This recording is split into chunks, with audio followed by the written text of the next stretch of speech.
laawolkisal ko laawol peewal e ɓantal. Cheikh Abdallah salmina ɓe yimɓe ɗon inchallah hore fuɗɗen darson inchallah. Assalamu aleykum oustaz. Waaleykum salam Cheikh Abdallah. Naala toon ko ɗum fewndi to naala toon ɓe ngono nden on hewtono e jam hewtono jam ɓe ngureji nayi jam yettude Allah ɗum ɗo ko welo welo molanago Allah pooɗu balɗe ɗen o junnaɗe kadi moƴƴina battane allahuma welo welo molanago nangol sawto moɗon ɗo en toriki Allah yallah ɓoy noon hakkundeji amen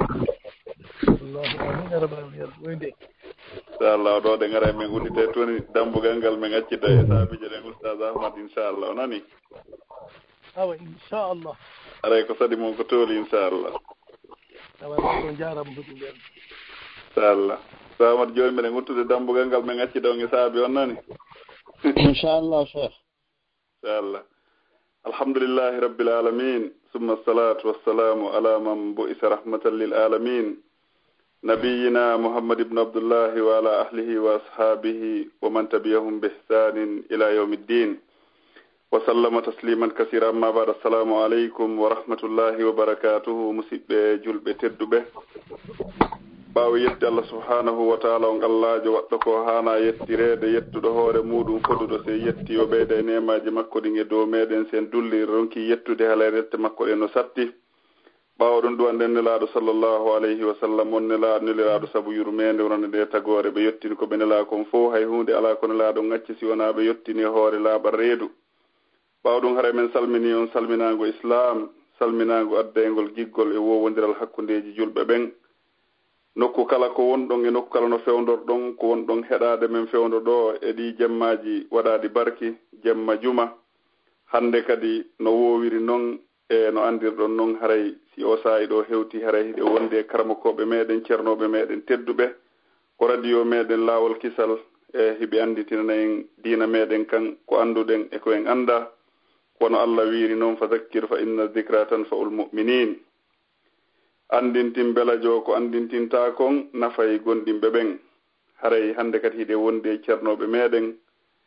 hattari ko ɓe woni ɗon ceernoɓe meɗen tun ko mawɓe meɗen tedduɓe woni oustaz Tafsir ɓe tawata haysi en iyaari ɓe buy e meɗen ɗo nani hito maɓɓe hiɗe weltano Allah on Allahjo moƴƴiɗo e meɗen ha wuruɗen tawɗen en wawa tawde sifa ɓeɗo hakkundeji meɗen ko leñol meɗen ɗen tori Allah yalla ɓoynuɓe hakkundeji meɗen o junna balɗe ɗen o moƴƴina battane on haray ɗen andintina hande kadi ko woni ko technique ɗo e ko yumma meɗen hajja Fatmata ñippi wondude Cheikh Mouhammad Aliou Bari e Cheikh Mouhamadou Aliou Bari e Cheikh Alpha Oumar Diallo e min Abdoullahi Bouriya haray hiɗe wondi e mawɓe meɗen kadi ustadiɓe meɗen tedduɓe woni Cheikh Ahmad Ba Bruxelles haray ko kamɓe joktani en hande jonde nden inchallahu haray ko tooli jama on fof haray min watta micro on e sokeje maɓɓe min ala junnude ɗo haala e nde tawata noon hande ko welo welo molanago haray oustaz ko tooli moɗon on fof ko tooli wonɓe heɗitade ɓen inchallah haray min watti micro on e soke moɗon inchallah aywa oustaz Ahmadou oustaz Ahmad Ba juutinde fil haqiqa haray on maaki ko maakite kon fof haray mi weltanike on moƴƴa en salmini dendangal jama wonɓe ka laawol kisal ɓen fof fuɗɗori e yeeso ɓen ɓe fap haka Allah hanni haray en salmini fof wona o mawo e weltanike oustaz en sikke wala wallahi haray ko wagutu maɓɓe taway ɗo hino satti moƴƴa wagutu taway ɗo hino ɓiƴi moƴƴa ɓe hettani en ɗo donc haray haysko nanugol ga konngol maɓɓe gotol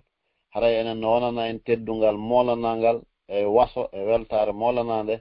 e tawegol maɓɓe ga hay si tawi hara ɓe salmin tun ɓe yalti wona noon fere sabuna noon haray hiɗon andi no woodi jiyaɓe Allah ɓen la sallallahu alaihi wasallam maaki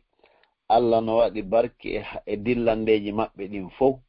kala ka ɓe rewri e kala ko ɓe waɗi jungo e mum ko barki wonta ton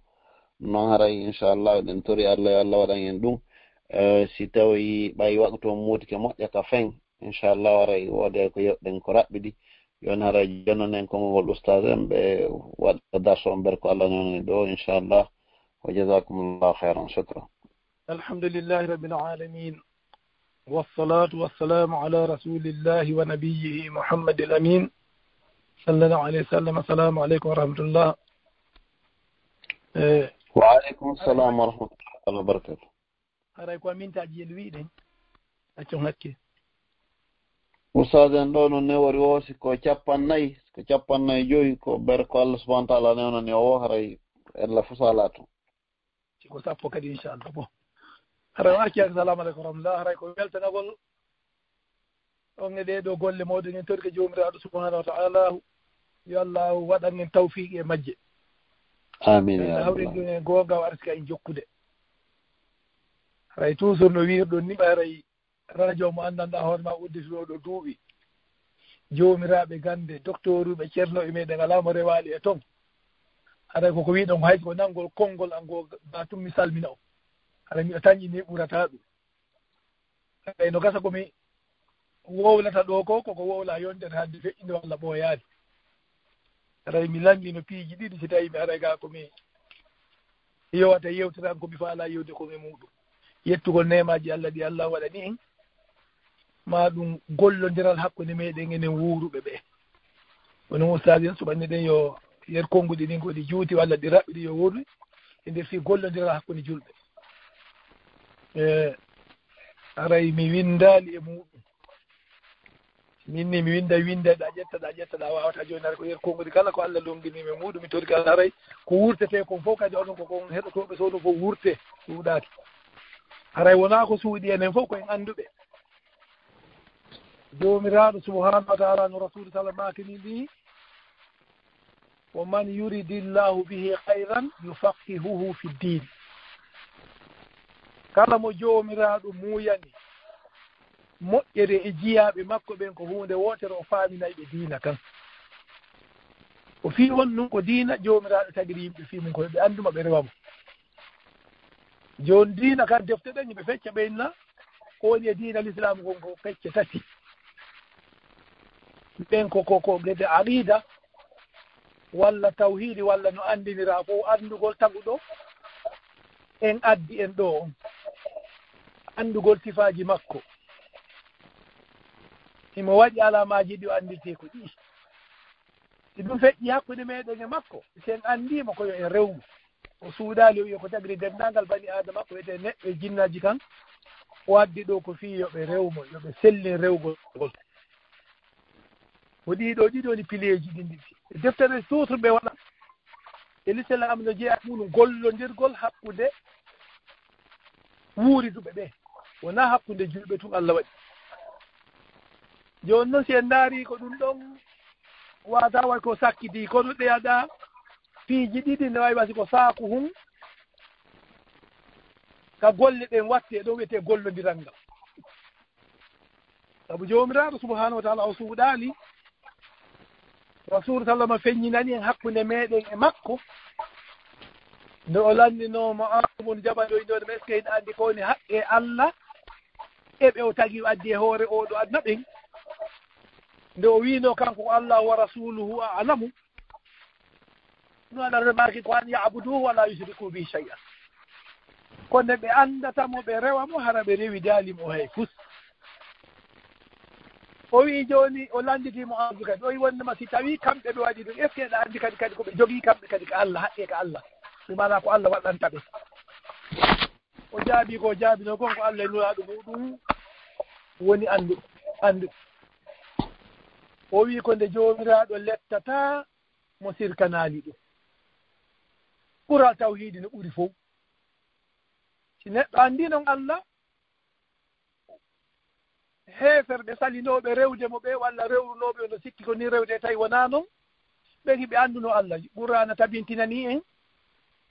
hay goto e hoore oɗo anna ɓurnoɗo wonde yedduɓe si landanoma kombo tagi leydi e kamɓe ɓiɗɗiɗo fof wiyeno ko Allah goto tagi yeddodiral annabaɓe ɓe nulano e muɗum ɓe jaka wona tabintingol ko Allah hino woodi walla himo tagi walla mo wari walla himo wara walla mo artika ko wonnema o rewete kanko tun ko ɗum jomiraɗo nulire nulaɓe ittire hujja holli ko ni nulaɓe ɓen rewrete joni noon ɓen nulaɓe fof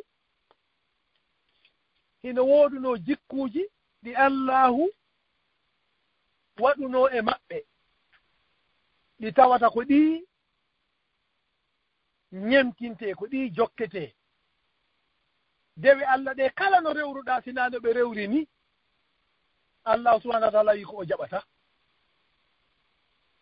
o daali kanko jomiraɗo subhana nulaɓe fof ko nodiɓe ko hunde wotere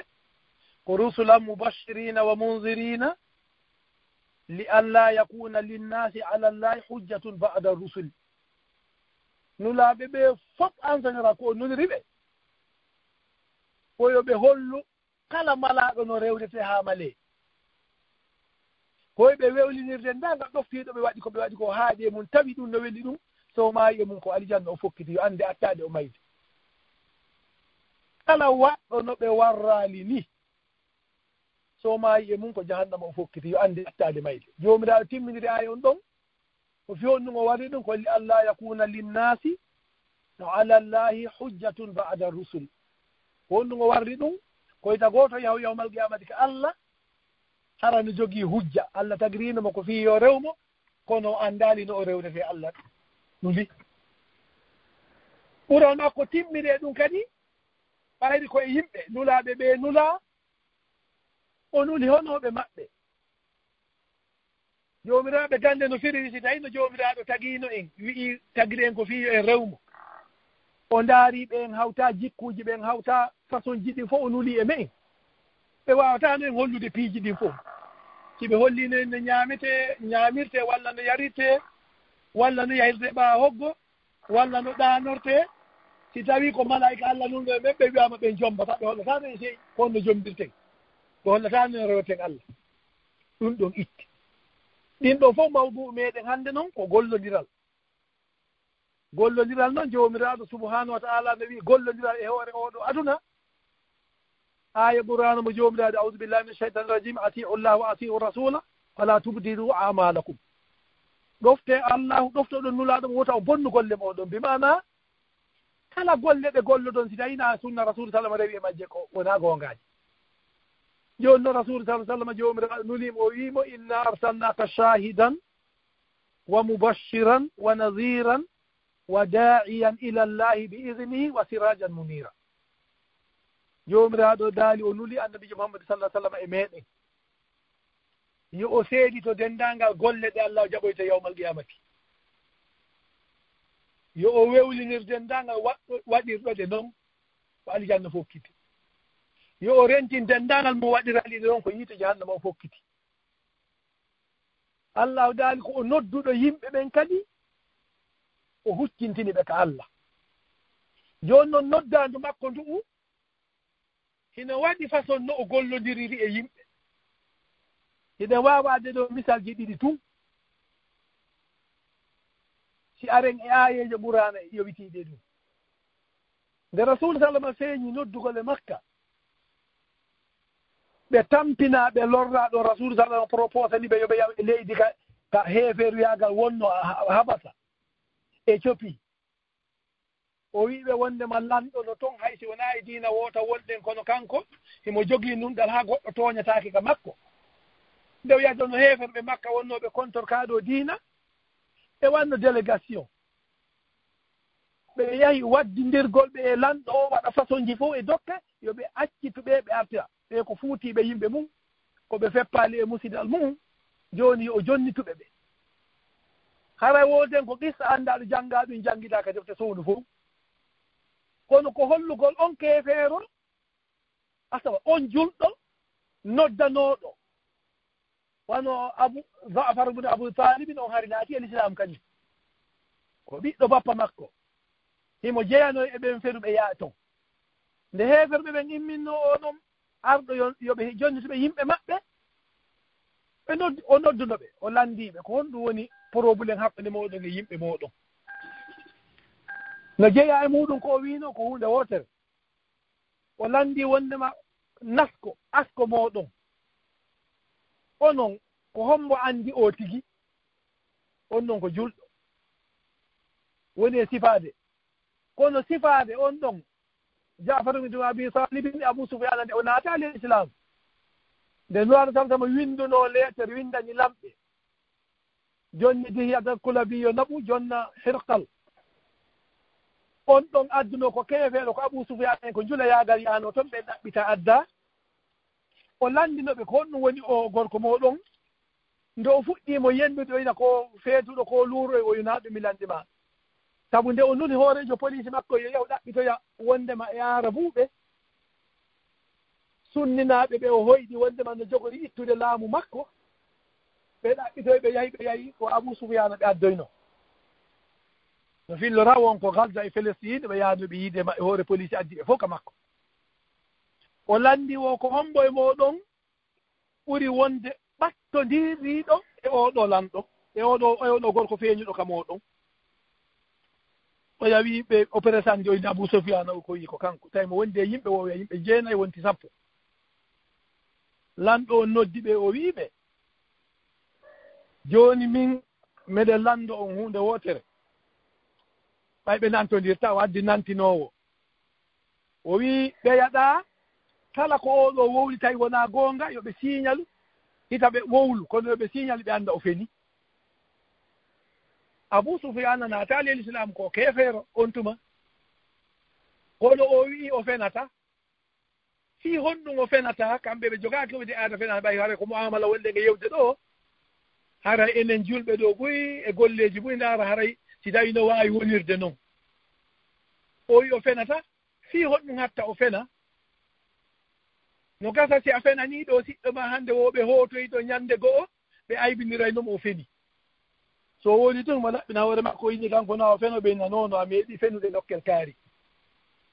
a hirɗalo landinoma ɗon a fenuno kono attoren ƴissa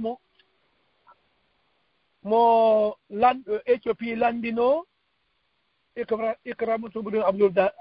Abi Lahabin o nde o landimo o andi ko ɓe siɗɗe o landimo kon woya jaabino ko hunde wotere ten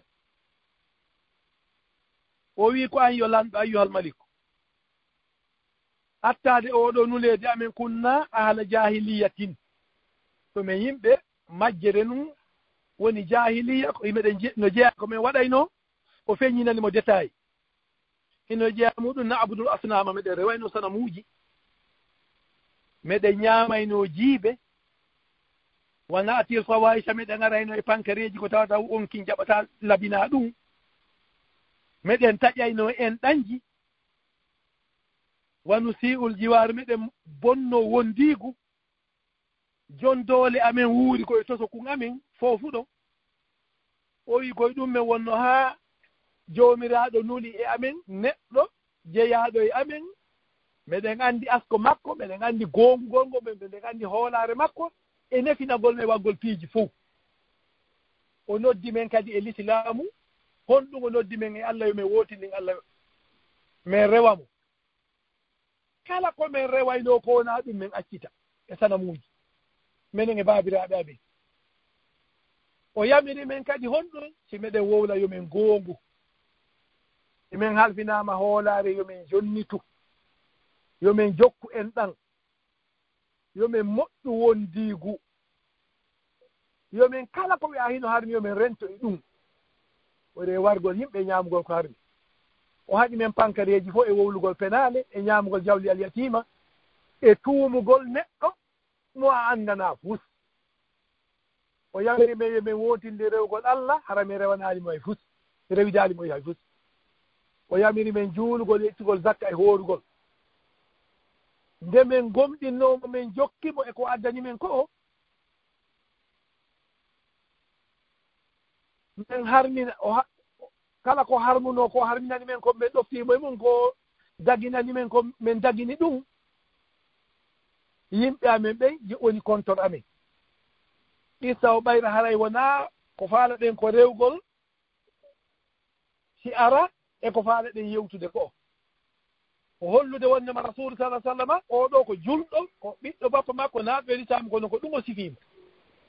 kono keefeero o naatano e l'islam ko ɗum o sifinomo kanko kadi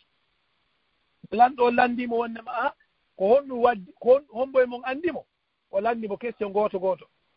honno andi ɗon e asko makko o wini koye jon asko tedduɗo dey o wi ko honɗum anduɗon oɗo hari e famille makko hino wooduno lanɗo ton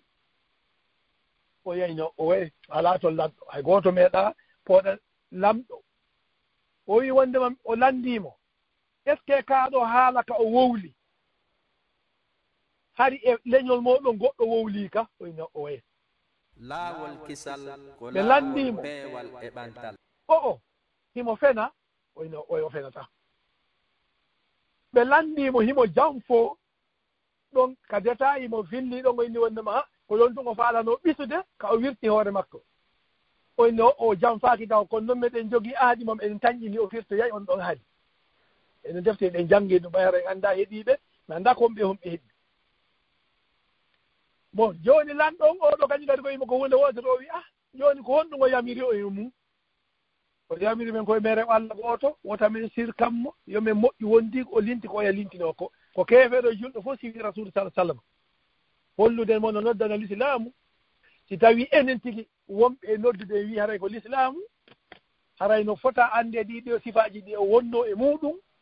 so fuɗɗinoɗo si fuɗɗoɗen détail ko wonno noddirno yimɓe sonnajo makko mo o wonduno yumma khadija e rewɓe joomiraɓe haqqil ko joomiraɓe gande ino jeeya e malore tagaɗo fof surtout gorko Allah hokkudemo debbo jon hakkil premier aya ɓurani attiɗo jippade hiɗe gandi iqra o rasulu sallam tampinde on jippi e makko saabu o sifi wiya duuɓi 15 himo rewayno Allah kono na e binde o rewrayno ko o daarino tun o tawi ko yimɓe makko ɓe rewnata Allah ko convaincali mo o eggi ɗon yehi gaaru hira mo jotono do rewa Allah duuɓi koye taw 15 aya ɓurani attiɗo jippade wimo ko iqra kono kanko rasul sallam o maaki ndewɗo aya jippoto e makko wonano newori sabu o yi ko tagore Allah nde o meeɗa yiide sugu mum uddi dambugal fawre nden ɓannimo e makko ɓiƴƴi haa ka waawide hatta wi'imo jippino wi yo janngu o wi o wawata janngude aranu so ɓiƴƴimo o willitiide ngo wi yo janngu haa woni laabi 3 nde o jannginimo o faami nde o ari ka sonnaajo makko yumma khadija o wiinomo min de komi yii ko mi hulii wota mi feetu nde o sifanimo ko woni ko debbo makko on ko attimo wiide ko hunde wontere bet an a feetata mukko Allah hoynatama fii honɗum no jeeya ko o sifii ko oɗa julɗo e oɗa keefere sifii ko an hiɗa moƴƴi wondiigu hiɗa walla tampuɗo hiɗa teddina koɗo o linti moƴƴereji ɗi ota sugu jogiiɗo ɗiɗo jikkuuji Allah hoynata ɗum jooni ara ɓa wiiɗen ko gollondiral hakkunde meɗen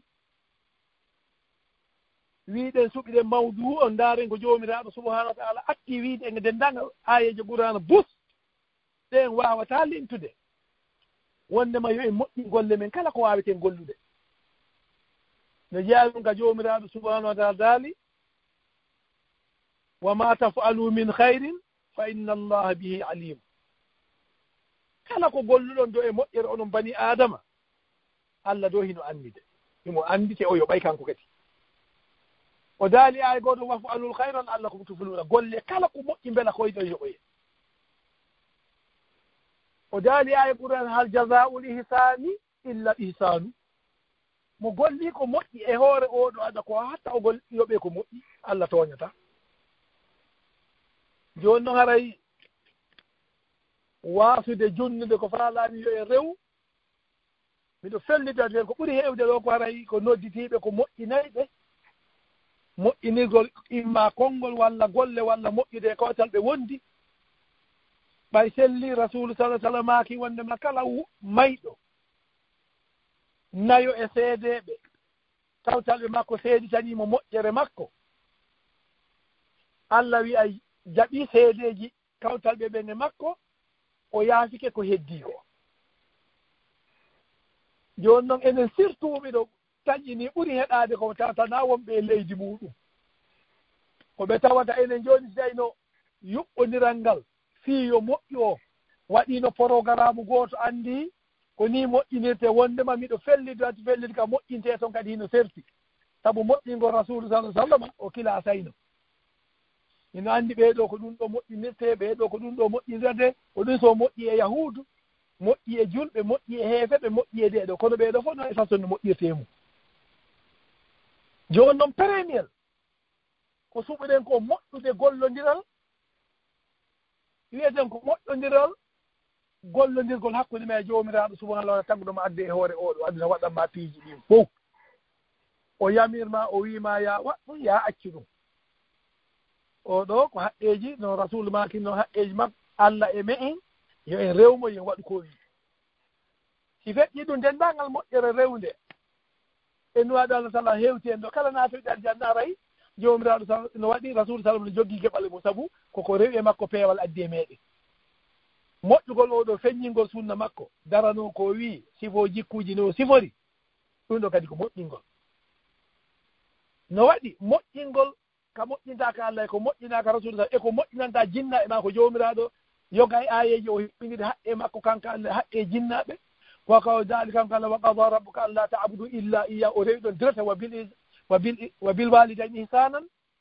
ɗon o waɗali hay rasul o wondema o yamiri o taggiɗali o addisina fi yo rewmo kono yo moƴƴi e yum jinnaɓe mo on se ƴeewi ɗo noon yoga hara hay ko jannguɓe no faami eɗen anndi ɗa nana wiya mi wi'i min ben an ko yiite ɓe fokkiti goɗɗo woli ɗum komi nani wona tooñude si woli ɗum no gasa sikke o ɓarina wona o ɓarina o wi min mi ben onon ko yiite fokkiti ɗum sabu on ɗum ɗakude kaari kaari joni noon haray bani adama no woodi no teddinirta ben ma kono noon ko si gandal no ɗum no teddinirta jinna e ma no teddinirta kawtalɓe ma no teddinirta karamokoɓe ma no teddinirta paykoy yurmede Allah ari ha rasulu sallah sallam maaki e hadisu inna allaha kataba al ihsana ala kulli shay'in o yamirima an julɗo yo a wonu moƴƴinowo e dendangal piiji ɗin fof moƴƴingol ma an bani adama noon jomiraɓe gande wi kala ko moƴƴinɗa o wiino ko e moɗon ruttoto kala moƴƴirde bani adama ɗi sigayi o anndi ko kanko e makko nde ruttoto o wettoto nde moƴƴira tindol gotol ɗo honnugol bani adama kala ko moƴƴinɗa ko e maɗa ruttoto hiɓe fillo neɗɗo ƴetti payko mum hiɓe yahi e burure ka meɗen no woodi jogiiɓe ko wiyete cehe walla pame tawa a wowlay tun nootito sa wi ko onon ananani wiya ko non sikka ko an wowli wo mawɗon acci payko muɗum yahi paykon kon no sonka tun nani goɗɗum no nootito wo ko ngine ko an wombani kañum kadi jaabi ko an wombani wo yaltiti ga wan kadi yaltiti wo sa hula reedu ya yaltu ko woli o ko ɓaye ha watti yennude ha o duppi ɓa makko aroy tawi mo seytini landimo ko on ɗum o annda goɗɗo no suuɗi ɗo no yennami kala komo woli mo woldelan mo yennudelan o baɓe makko faalamo hollude wona non baba jenti wo moodi bo an ko a moƴƴo ɗum a jaabiti he moodi an ko a moƴƴo kala konngol moƴƴol o wowli rutta o tun paygol ngo wi baaɓen onon o fii hoɗɗum oɗo sansidi kaa ɗo haala mum min ko konnguɗi bonɗi tun o wonnomi e wowlude onon o sansi haala mo wowlande on ko moƴƴi o ba makko wi baaba ɗum ɗo wona konnguɗi goɗɗo ko konngol ma woni e yiltitude ɗi mana moƴƴere fof an bani adama nde moƴƴinɗa ya anndu imma hetta joddi mayde ɗo walla hetta joddi mayde yawmal qiyamati ko hoore ma wonɗa e waɗande ɗum ɗo ɓe wi tabintingol kala ko moƴƴinɗa ko an jeyi joni noon enen majorité meɗen woni koye leyɗele wiyeten ko ɓuri ɗuuɗude maɓɓe wona julɓe kono gogo hino yanñana si tawino no organise no hara koko laaɓi pos ne jogino jikkuji ɗi si laamu laaɓuɗi pos wawde gollude tun harayno buyi heɓay noon naatuɓe l'islam kono mbiɗo anndi enen fof wona ɓeeɗa moɓodiroɓe hay e juulirde wona sappewol goto si salmini haɓa procès mo halɗen waɗɗe fof ko en duppu newayende newantoɗa keefeere o ka taraw exemple minen komin jogina ɓega tafsi haa hannde woɓɓe no ɗo fayɗo moɓodirta denna bo wona e juulirde wona e haaji ronkon sonkude haa wiye yon accindiran tawa ɗi duuɓi fof haa hannde ko meɗen dogude ka taraw ɗo kon fof haa hannde a tawali mo sonkide e janano ka taraw haa hannde a tawali goɗɗo no mankini mbuuɗi ko yoɓatamo paasi walla ɗum ɗo dari hiɓe piira a tawata ɗum fes imana arabu en wayi mo wayi koyde arabu wi o asadun alayya wa fil hurubi na'amatu enen fule fuɗa ede jogede bandi bolondaɗo imana ka me en no ñaaɗi no fiddi no duppi ɗon noon siko ga janani tawa hino ɗaati ha maayi haray moƴƴude gollondiral jeeyaka laawolkisal ko laawol joni noon haray peewal Umar bun al-Khattab walla rasul sallallahu alaihi wasallam hadith goto mo ɗaɓɓiri julɗo moƴƴugol muɗum rasul maki o rahimallahu rajulan samihan honde tuma iza ba'a wa iza ishtara wa iza iqtada yurmede Allah woni e bani adama newiɗo surtout e julɓe siɓɓe maɗa ɓe sabu jomirago ɗum simno rasul salama o wi muhammadun rasulullahi walladina amanu ma ashidda ala alkufari wama baynahum hakkude maɓɓe yimɓe yurmode hay siɓe satti ko kefede kono na e julɗo ɗum no rasul salmaki wondema Allah yurmama jeeyaɗo Allah newiɗo si himo yeeya go'o newiɗo si himo sooda ɗiɗi si tawi himo ñawla walla himo yoɓino ñamande fof himo newi oɗo wonno julɗo ɗum noon enen moƴƴodiral gollodiral bani adama kono sayna Amadou bun al-Khattabu maako noon ko fiɓata e ɓernde ma walla ko naafata walla ko immotoɗa qiyamul layli jemma juula ɗum ko feere kono moƴƴere maɗa nde huwondirta e yimɓe ma nde ɓe yiyata ka yaasi ɗo nden ɗum ɗon ko fof nde yi o nde feeña wano Umar bun al-Khattab ɗe maaki o maakino kanko o maaki inna nasan kanu yuhasuna bilwahyi fi ahdi rasulillahi sallallahu alaihi wasallam e zamanu rasul attade qur'ana accude jippade attade rasul sallallahu alaihi wasallam feƴƴinde neɗɗo ɗo weddotono waɗa ko boni qur'ana ara découvra ɗum wola wi a waɗini hino wanangirteno wahayno wirtayno neɗɗo har mo suuɗi o joni noon mbimana wawi acci jippade fi hon ɗum o jippotono e muɗum o maayi ɗum noon wawi jippotako hannde kadi wonno Umar bun al-Khattab tawno o maaki wa innama na'khudukum al-ana bima zahara lana min a'malikum wonno men innirta kaari hiɗa moƴƴi walla hiɗa boni koko feeñe maɗa moƴƴere feeñe walla feeñe maɗa bone ko haa o wi faman azhara lana hayran ammannahu wa qarrabnahu kala feññinanɗo men moƴƴere men yiisi juule no ara o ala sonko e yimɓe ka jangete himo ara moƴƴereji fof himo ara minen min sifoto oɗo ko moƴƴo min hoolotoma min ɓannamo e takko amen o hikkiɗo gonɗum wa laysa lana min sariratihi shay'un allahu yuhasibuhu fi sariratihi fi hon ɗum secret makko si weddike ɗon gonɗum o waɗoyta alana men fus ɗum ko Allah hasiboyta ɗum ko ɗum si l'islamu hino harmini sattini harmingol bani adama waɗa bone wirta hoore ma ɓe gandu ari hadisiji ka rasul sallamaki wondema kala arɗo mo Allah surri a surru hoore ma sa yi siɗɗo ma hino woopi Allah himo suuɗi noddumo waajoɗa mo wota accidumo e goopol Allah ngol kono wota a wirtumo ka yimɓe ɓen haray ko ɗum no jeeya e ko l'islamu yamiri sayna Umar bun al-Khattab timminiroy wondema noon kala feññinanɗo men ko boni min ya toujours ka boneji fof ko toon wanɗa si noddama moƴƴere arta si wiyama waɗi fi juulirde a watta ka wedditama hiɗa ño'a kaarijo minen min hoolotako ma min gomɗintama hay si tawino nder maɗa no moƴƴi ɗum noon etagol feññinana moƴƴereji ɗi yimɓe ɓen haray ko ɗum ɗaɓɓira moƴƴereji yimɓe ɓin noon hono kilafirɗe ni a wawata ɗi lintude moƴƴugol e kefeero rasul sallallahu alaihi wasallam moƴƴino e heferɓe sellinde o feƴƴini dolo makko no tiginana e julɓe koye kefeero fay ko yahudi golli e galle makko yahudi ɓe witay mo yahaw ñaama ko heferɓe ɗum ɗo jaka gollodiral makko gollodiri e ɓe o gollodiri e bona jikku o gollodiri e moƴƴuɓe ɗum noon haray julɗo wiyaɗo koye ñimti rasul sallallahu alaihi wasallam haray e haqqinde ɓay haray naa ko prépara naa ko winda fes min nay wondema ine wawi de yen yondenorɗo wiyen yen ɓeydu moƴƴingol hakkude meɗen no wondirɗen ni haray ko premiére fois ni miɗo weltano kala ɓe Allah waɗi miijitiɓe ɗum ɗo yo noddange ɗum ɗo mi ɓurta ɓe tentinande kañum kadi haray toujours si fewɗiɗi kede wawi ceernoɓe meɗen kelɗuɓe wetaji ɗen iɗe wawi noddude yo participé muɗum si feƴƴiɗo wawi noddoy tala mi jonnaɓe inde maɓɓe waw ɓe yaññana en gandal ɓuri ni ɓe nafa e ɓuri ni haɗa jippine mbarki ɗo toroɗe yo allahu arsi en gollirgol ko allahu yamiri en gollira sunna rasul sallallahu alaihi wasallam haɗa e laawol gongol goo assalamu aleykum rahma sino woodi ko yettoɗo laawolkisal ko laawol peewal e ɓantal.